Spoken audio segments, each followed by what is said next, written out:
Hey everyone, Emily Duplessis here for Rental Rookie, and today I'm going to answer the question, what is seller financing? Seller financing is a great strategy for anyone who's investing to think about using.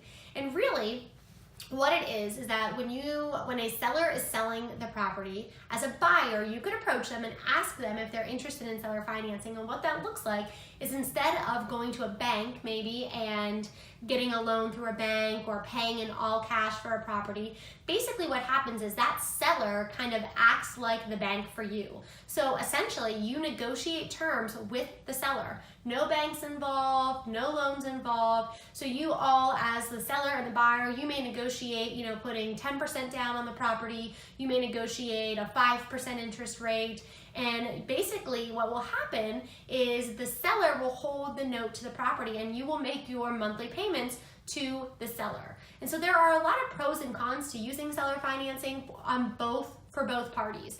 One of the pros for for the investor, for the person buying, is that you don't have to deal with the banks. You might be able to get better terms if you negotiate just with the seller than you could get going to a bank.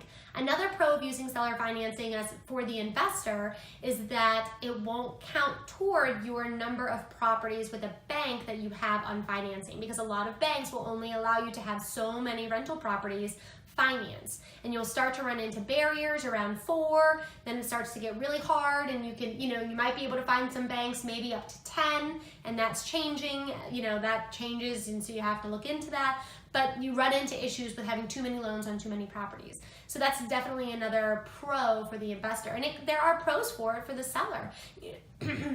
Excuse me, one of the things that you can do when you approach a seller and you ask them about it is you can share these pros with them, because they might not have any idea that it's an advantageous thing for the seller to do as well. Maybe that seller wants to still be getting monthly income, right? Maybe they're a retired person and they're used to getting this monthly income each month, and they still want to get that monthly reoccurring income. That's a pro, because you would still be paying them a monthly, your monthly payment, and that could be monthly income for them each month.